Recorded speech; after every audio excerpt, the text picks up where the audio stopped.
next on All Access. Stefan Gilmore traded to Carolina.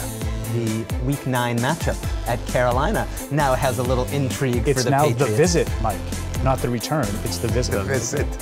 Meet Dr. Mark Price, team physician for the New England Patriots. He has been affiliated with the organization 6 seasons. Seeing your kids and your wife after being away for 9-10 months and making it back in one piece, really can't describe it. Go Pats! Tom Brady gets the Patriots another win tonight! Go Pats! Kick is airborne to the uprights. A line drive kick. Goal post! It hit the left upright! It hit the left upright! Time now for the Belestrator. Yes, this is Philip Lindsay, and you can see Cleveland, has all these guys chasing the reverse over here. So once they get the screen out here to Lindsay, there's really not a lot left. It's a couple blockers here and a lot of green grass there in Cleveland.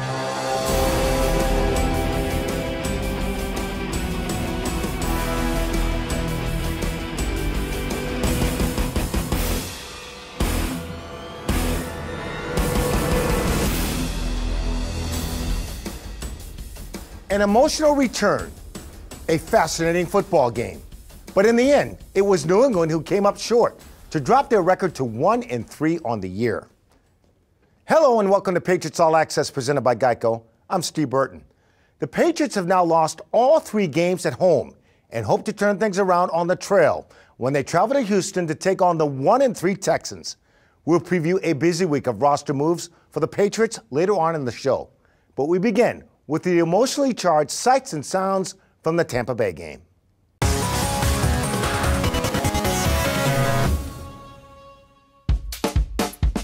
It was a game that many had circled when the schedule came out in May.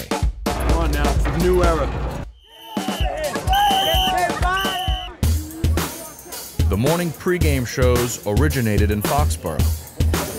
We have the greatest fans.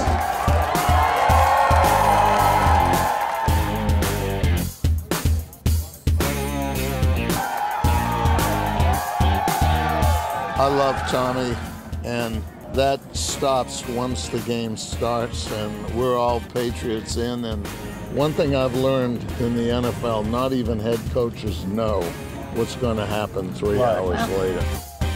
The nighttime pregame shows originated from Foxborough. What's going on in the locker room right now? What is Bill talking about? What is the message? Well, basically, I think the message started Monday. Ignore the circus is coming to town, ignore all the hype, don't answer questions for someone else, and just focus on your job. And Bill Belichick believed in Tom Brady, so Tom has nothing but the utmost respect, Coach. His every move chronicled by a phalanx of cameras.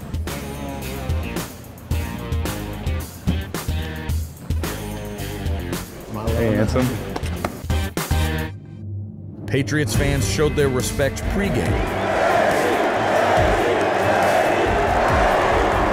Breathe this moment in! Sunday Night Football! You didn't know you'd be in the middle of that! Well, guess what, fellas? That's where we at!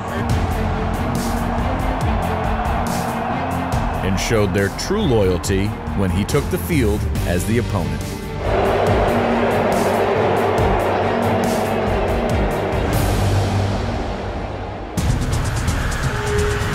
That drops back, pocket closing in, throws down the middle, caught by Bourne, across the middle, at the 31, again, freaking darn.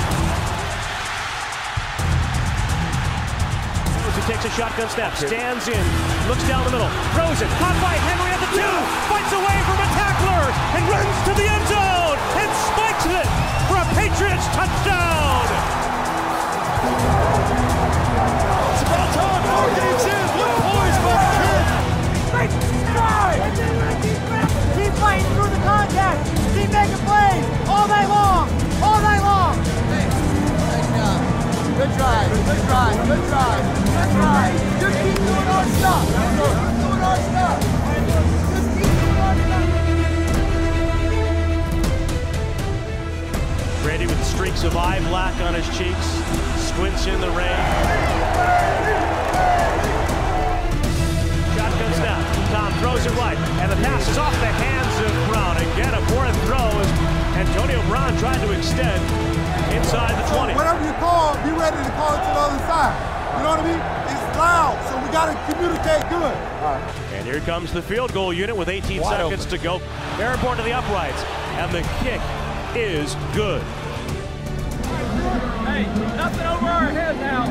Nothing over our head. Make them drive it. Make them drive it. We're going to go down and score. Let's go. Bolden in the backfield for Jones. He takes a shotgun snap. Backs up, screens it for Bolden. Catch at the 15. Straight ahead 10.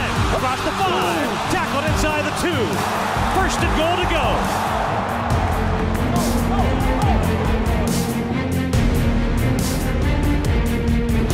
Play fake. Throw to the back of the end zone. Touchdown, Jonnu Smith. A beautiful fake. And I tell you what, you got a quarterback.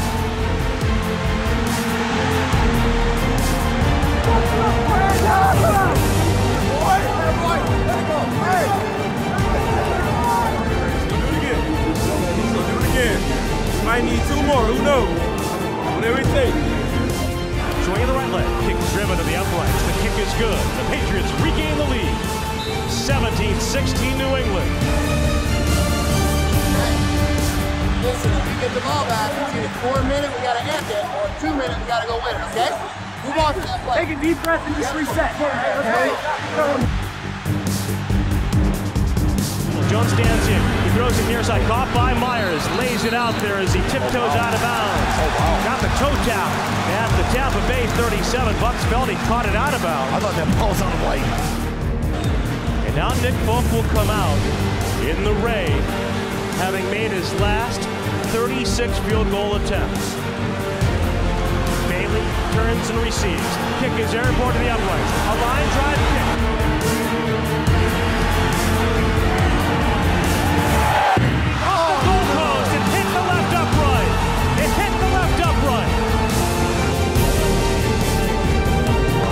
Patriots and Bucks players exchange handshakes. For some, embraces.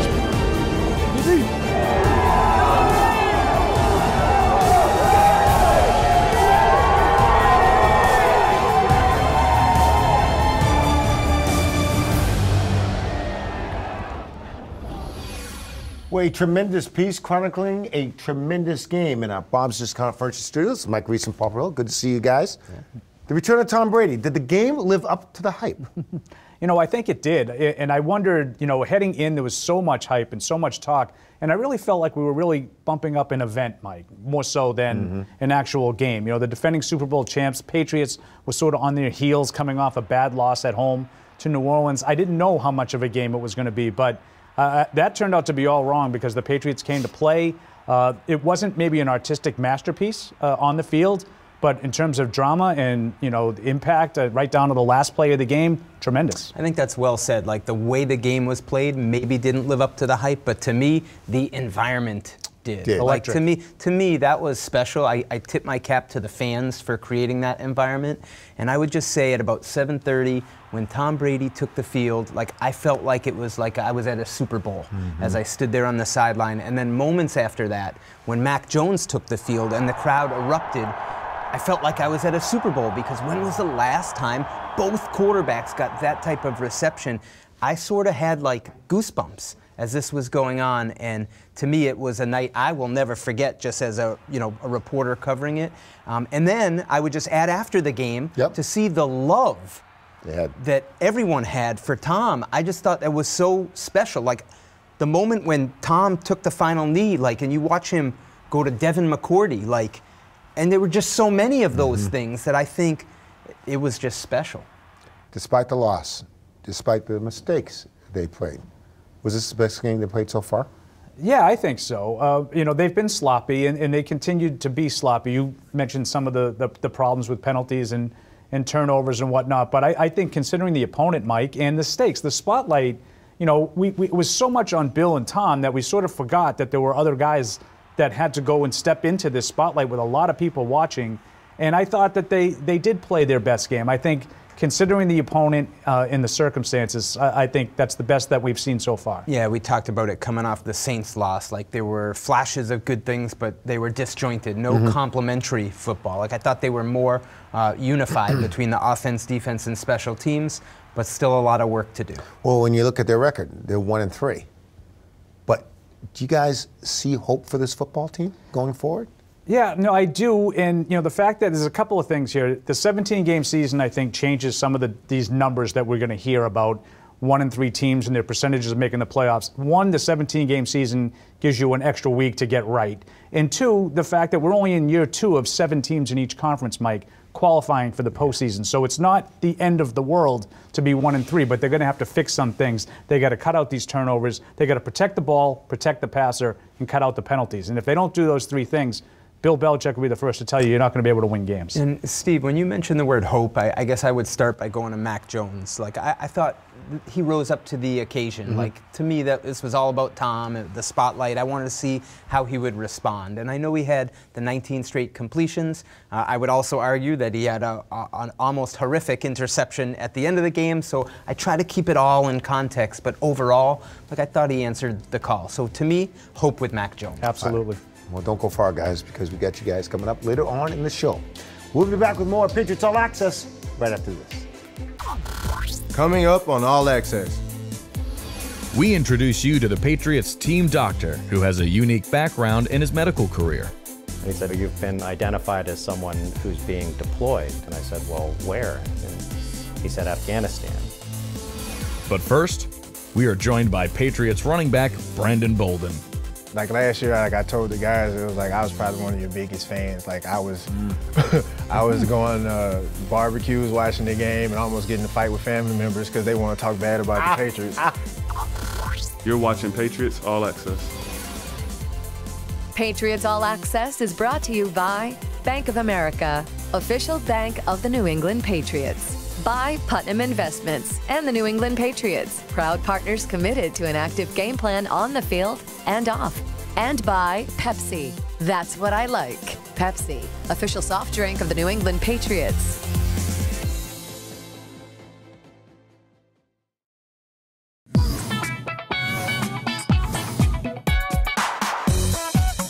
I'm Lauren Spencer with your Week 5 Patriots Social Media Minute. There was no shortage of energy and excitement last week as Tom Brady made his return to Gillette Stadium.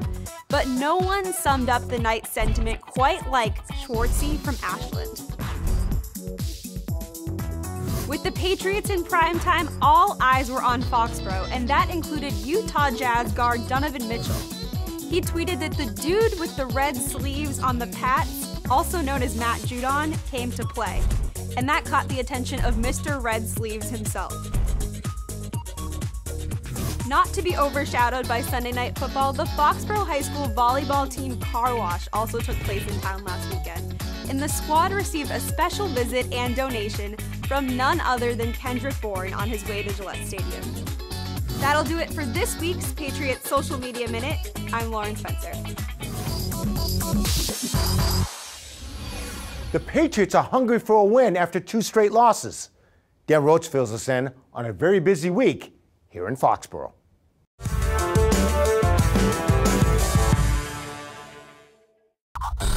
Brady in victory formation to drop to his knee. If you're wondering about the Patriots taking any moral victories away from Sunday night's loss, just listen to Mac Jones when asked about their 1-3 record. Losing sucks. Meanwhile, shockwaves rumbled through the team Wednesday when 2019 NFL Defensive Player of the Year Stefan Gilmore was traded to Carolina for a reported 2023 6th-round draft pick. I absolutely, appreciate and feel strongly about the player and the person. He's a great kid. So, unfortunately, as I said, we decided to part ways. That's one of my best friends, so to me, he's the best corner in the NFL. Disappointing, but he's going to bounce back. I always say as a friend, we don't lose friends because guys get traded or released. That'll still be one of my guys. Unfortunately, we won't get to play together. As quickly as the Pats parted ways with Gilmore, they welcomed back Jamie Collins for a 3rd time. He brings great energy and presence in the locker room. just with how he is, and I think the cast of characters, the combination between him and Matthew Judon should be pretty exciting. The Pats also dealt with other off-field issues this week, as starting O-linemen Isaiah Wynn and Mike Owenu were placed on the COVID list.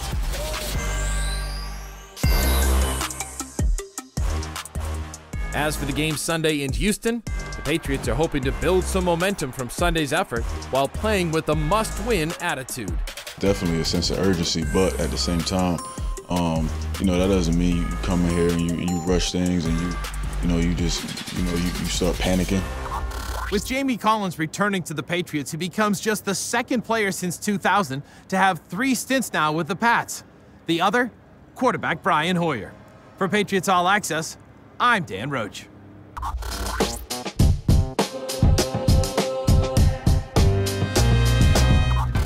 All right, Roachy, thank you very much for joining me now. It's Patriot running back Brandon Bolden. You're the grizzled veteran when it comes to the running back group. You're the grizzled veteran. Yeah. Right? Yes, sir. In that running back room. Yeah.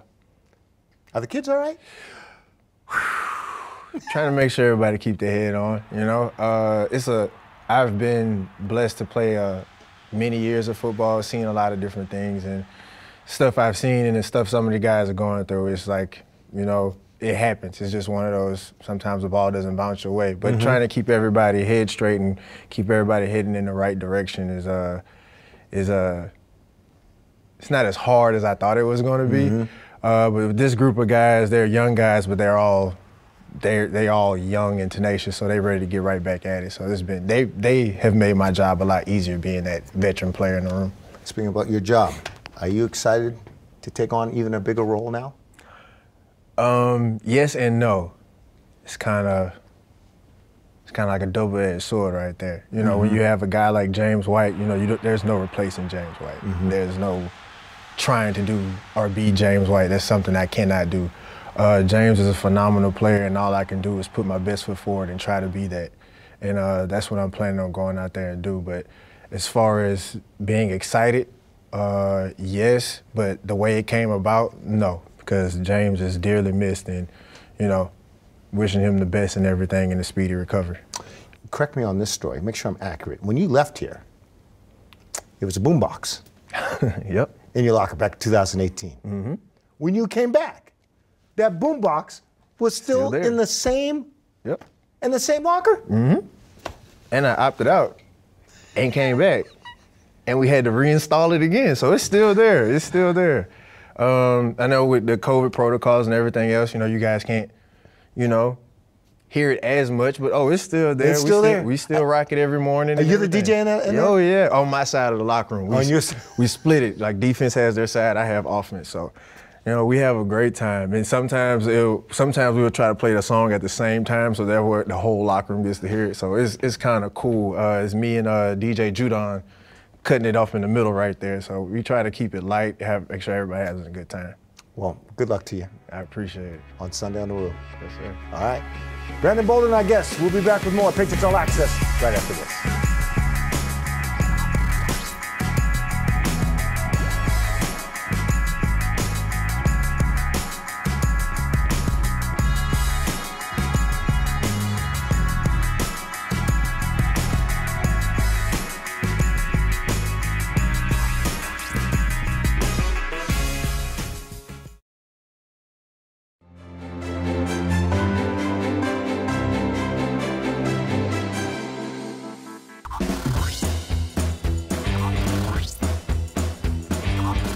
Congratulations to Franklin head football coach Ian Bain, who is this week's Patriots High School Coach of the Week.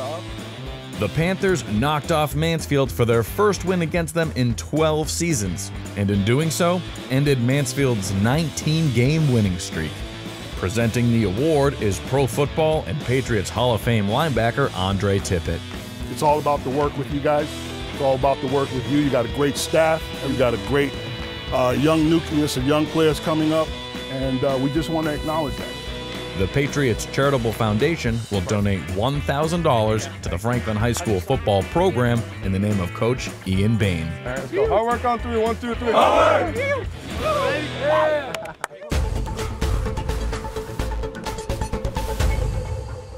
Welcome back to Patriots All Access. Time to sit down, have coffee with the coach. And Coach Belichick joins me now. Coach, you've always told me it's a results-based business, the NFL. In spite of the loss, you go back and you look at the film from last week. You see improvement week to week in your football team, and do you like the team that you have right now? Well, yeah, I think we've made some improvements, Scott, but we still need to do things more consistently and better in order to win, especially to beat a good team like Tampa, New Orleans. So we'll keep pushing forward and keep trying to correct some of the mistakes that we made, coach better, play better, be a better fundamental team, and do all the little things that are important to winning. All right, on to the Houston Texans here, and Nick's there now, and he's trying to make his imprint on that program, build a culture there. Do you see any correlations to going back over 20 years ago when you started here, and do you see what they're trying to do, you know, throughout watching them in film here in the first 4 weeks? Well, I think it's a little bit like the Patriots of 2001. You have a team that's kind of under a new, leadership with Nick and Coach Culley, and they're the oldest team in the league. So they have a lot of veteran players. They brought in a lot of veteran players, and now they have a rookie quarterback in Davis Mills, taking over for Tyrod Taylor. But it's a very experienced young team, if you will, new team, if you will. So, and I'm sure the challenge for them is, getting them to all play together and become, a cohesive team. So some of the same things that, we're working with as well. A lot of new infusion of personnel onto the team, but even though they're experienced, they haven't played with each other, and that's, a process that we're familiar with as well. All right, Coach, time now for the Ace Ticket Twitter question of the week, and it comes from @AndyM12. Let's ask you about the Big Blue era, the Houston Oilers, going back to the Bum Phillips, Dan Passerini, Earl Campbell, and also Jack Pardee and Warren Moon in a run and shoot. I know you played against those guys when you were in Cleveland. They were in our division, okay. So it was Cleveland, Pittsburgh, Cincinnati, and Houston. So, we had some great battles with them down there. That's when they had Warren Moon, and they were a really, really good team. They had 7 or 8 guys on the Pro Bowl team.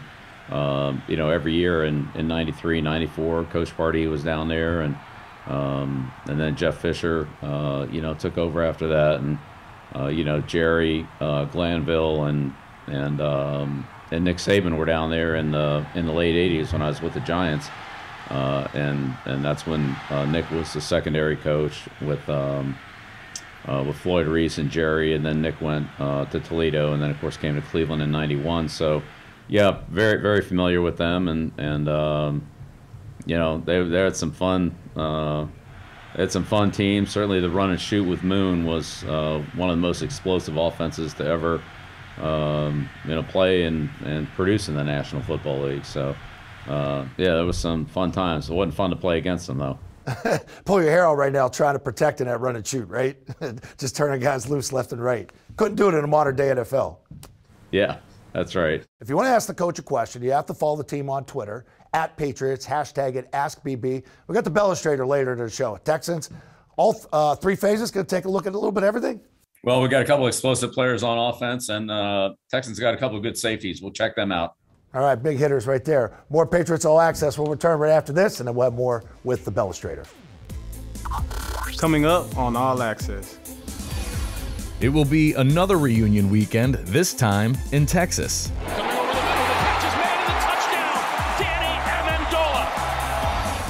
And later, Bill Belichick showcases the Texans on the Belestrator. Brandon Cooks, their #1 receiver, and he gets targeted a lot.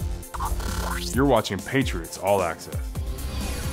Patriots All Access is brought to you by Ace Ticket, where New England fans go for tickets to all their favorite events. Visit aceticket.com. By Dan O'Brien Auto. Come into any Dan O'Brien Auto Group store today and get your awesome protection plan. Keeping it awesome. By AdCare. Be recovery strong. Speak up. Reach out. Ask for help. Call AdCare at 800-ALCOHOL. And by Gillette. Look good, game good. Gillette, the best a man can get.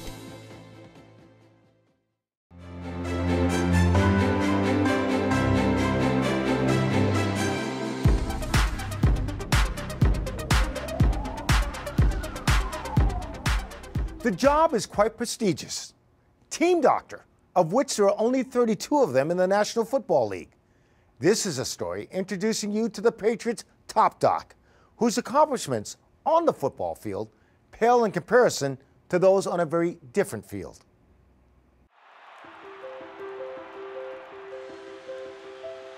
Meet Dr. Mark Price, team physician for the New England Patriots. He has been affiliated with the organization for 6 seasons. It's sort of a bunch of happenstance is what I would say. You know, I was lucky enough after I finished residency in orthopedic surgery to stay here at Mass General and do fellowship. And part of that fellowship was working with Tom Gill and the Patriots, and had a great experience with that, but never expected it to morph into anything. And then a friend of mine, a good friend of mine, Matt Preventure, took over the job from Dr. Gill. And then Matt suddenly got an opportunity to go work out in Colorado, and next thing I knew, I was sort of the next man up. A career in medicine and being a top doc for one of the NFL's most decorated franchises was never a career goal, nor was being a doctor. I actually thought I was going to go a completely different route. I did engineering in undergrad and went and worked for a startup company for a couple of years. When I got here to graduate school, it really became very interesting to start thinking more about the medical applications. And then, lo and behold, when I started getting in front of patients, I said, man, this is very different, something I absolutely love. In between grad school and a job with the Patriots, Mark's career took a different turn. Not only was he interested in serving the medical community, but he was also interested in serving our country. It's something that I had always wanted to do. I thought, you know, back in high school, I thought about going to the Naval Academy.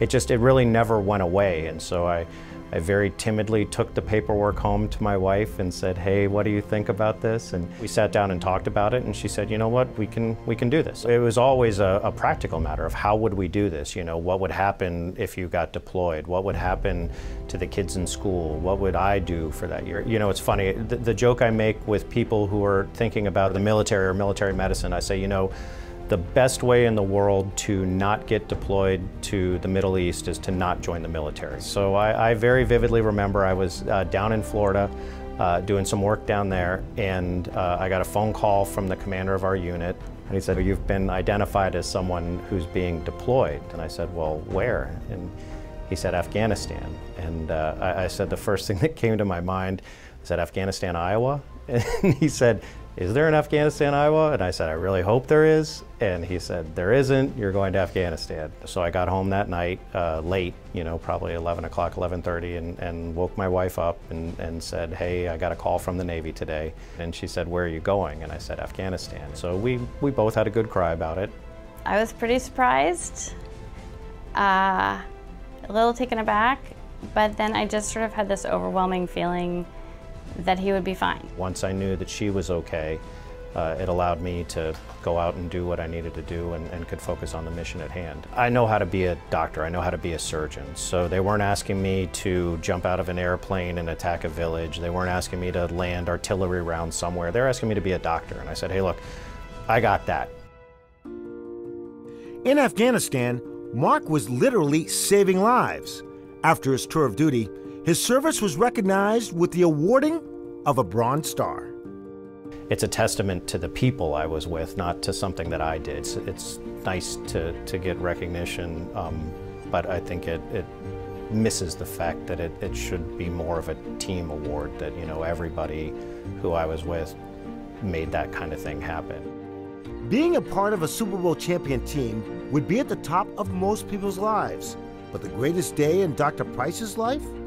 There's no question about that. When I walked off the gangway of the airplane and my kids were right there, like there was nothing in my life will ever compare to that. Seeing your kids and your wife after being away for 9-10 months and making it back in one piece, you really can't describe it. I don't think that this is something you plan for or aspire for. It's something that you really have to enjoy doing. And then if you're just awfully darn lucky, the opportunity presents itself. And when it does, you're ready and you jump at it. And that's the honest truth.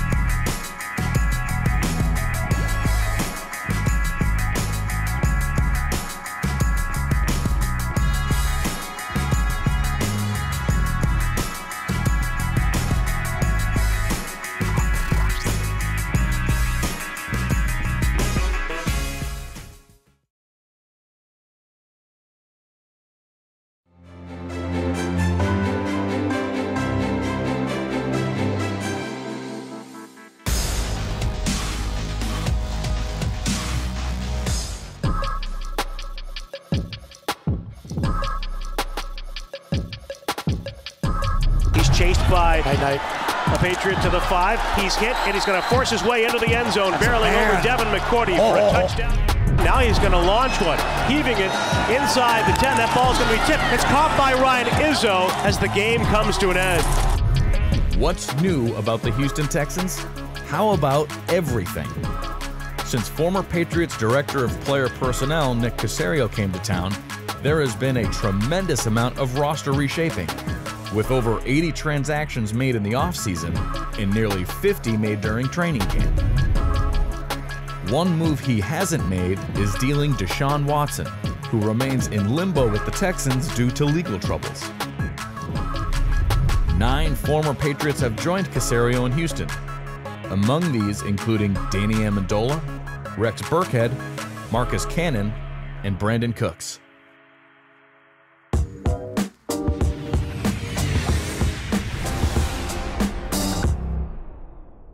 Welcome back to Patriots All Access. Time now for the Belestrator. Start with the defensive unit for the Texans, Coach. What are we looking at here?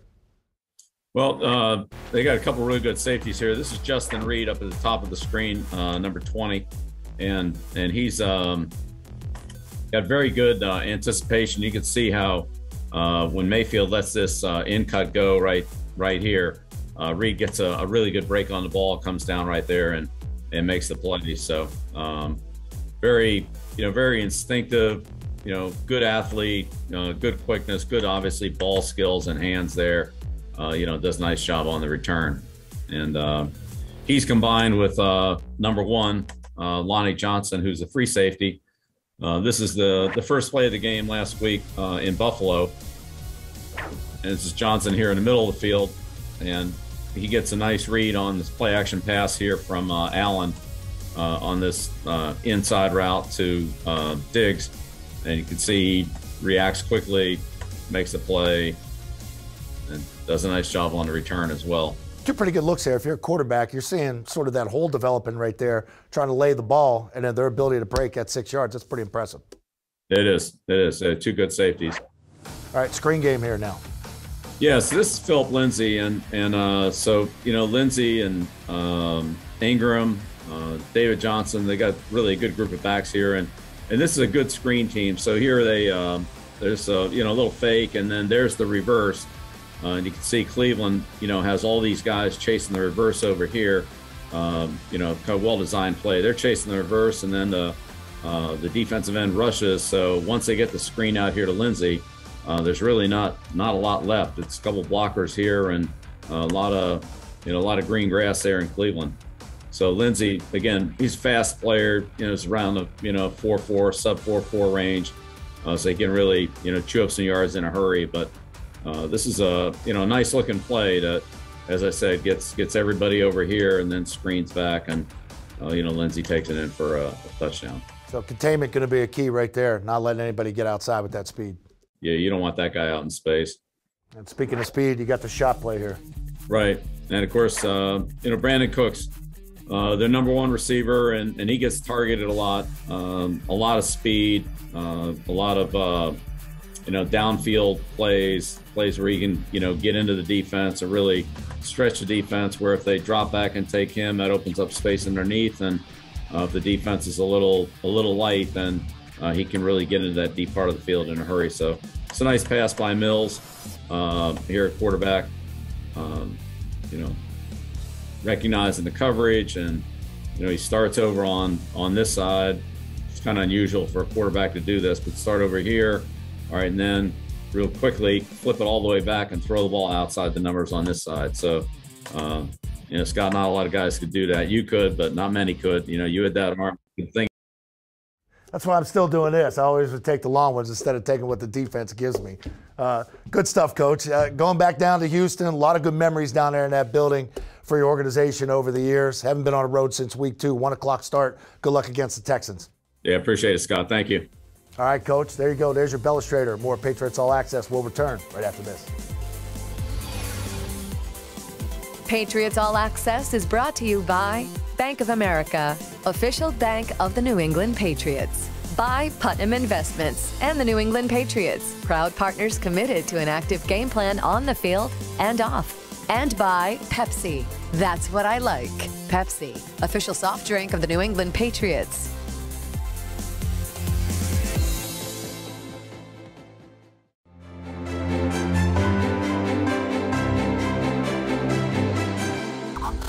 Welcome back to our panel discussion. Bob's Discount Furniture Studios with Mike Reese and Paul Perillo. Stefan Gilmore traded to Carolina. Did you see this coming?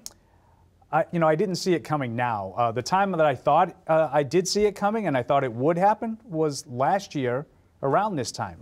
Heading into the trading deadline, Mike, I thought the Patriots were 2-5. The bye week had come. The trade deadline was approaching. It didn't look like a playoff team at the time. I thought it was a perfect time to maybe get Gilmore on the open market, see if you could get a significant return, first, second round pick, somewhere around that area. I thought that was the time. I think the window closed. And then when he gets hurt late in the year, Steve, everything gets thrown into flux because now he doesn't have that same value on the market. And I think that's probably the point of criticism that some will look at and say just a 6th-round pick for Stefan Gilmore when you maybe could have got more in the past. I try to look at it from Bill Belichick's side and say, perfect scenario is that he plays for the Patriots, right, at the contract figure. And I think these situations are a lot about leverage. And each side sort of weighted each other out. And ultimately, I think Stefan Gilmore waited it out and ended up with the leverage almost because of the injury, Paul. He almost said, I'm not ready to play. And Mike brings up a great point with the leverage because so often in that league, we automatically assume the players don't have any. And that's true probably in 90% of the cases, except for the elite players. I think Gilmore is one of them. He had some leverage. I think Mike accurately portrays it with the injury. He's able to sort of hold in rather than subject himself to any fines. He was able to use his services as his leverage, and just how good of a player he is, he was able to get himself in a situation where I think it was amenable for both sides. And I would just add this, the Week 9 matchup at Carolina now has a little intrigue for the Patriots. It's now the visit, Mike, not the return. It's the visit. The visit. I like it, Very Paul. good. I like it. Here's what I don't like. The offensive line. The visit? What's happening I don't like it either. to the offensive line because now COVID has struck. Yeah, it's not an ideal time. Let me correct that. It's not like I don't like the offensive line. I don't like the situation that they're in right now. Yeah, I mean, they're struggling to begin with. I think they're having a hard time protecting Mac Jones. Certainly they're having a hard time running the football. And now potentially you have some guys at less than 100%. So that's not an ideal situation. And I see it as more technique breakdowns, guys. And I'm not an offensive line guru. Like, I don't think other teams are beating them with scheme or they're fooled by what they're doing. I see it's just blocking miscues and just tightening that up. To me, it's with some solid coaching, they should be able to do that. But I should also acknowledge, like in the years that Dante was here as the offensive line coach, Dante Scarnecchia, my confidence level was high. I think that's still a situation that's turned over and is developing, and I want to see if they can do it. Are they getting help facing the Houston Texans? Because is this what the doctor ordered, being the Texans on 1-3? Yeah, Houston struggled, and we know that, Nick Caserio went down there and inherited an absolute disaster with the Deshaun Watson situation. They've lost a lot of players. I don't think any team, Mike, has made more transactions than the Texans have. There's not a ton of talent down there. This should be, quote-unquote, a get-right game. You should be able to get some movement, some production going on the ground, maybe get some confidence that way. Yes, I think it's a good opponent for them at this time. I do think this is the type of team you want to see if you're trying to get back in the win column, but I think you had to be careful. If you're a player, I mentioned it to Dante Hightower, like how do you avoid exhaling after all the hype that you had with Brady and the Buccaneers? And Dante was point blank. He said, plain and simple, we don't have the record to exhale. Prediction time. Yeah, I agree with Dante Hightower, and I agree with Mike. I don't think that you can just pencil these games in as wins. I don't think the Patriots have gotten to that point. I do think they'll find a way to get down there and do enough to win. I'm going to look at some more field goals here, Mike. 26-13. I think the Patriots will find a way to get this done, but it won't be easy. It will not be an easy game, I don't think. I agree with you, Paul. Got to find a way to win. It's that one or two plays. This team has to learn how to win. They're close, but not over the hump. I think they get it 23-17. All right, guys, good stuff. That'll do it for this week's edition of Patriots All Access. For Mike Reese and Paul Perillo, I'm Steve Burton. Have a great week, everybody.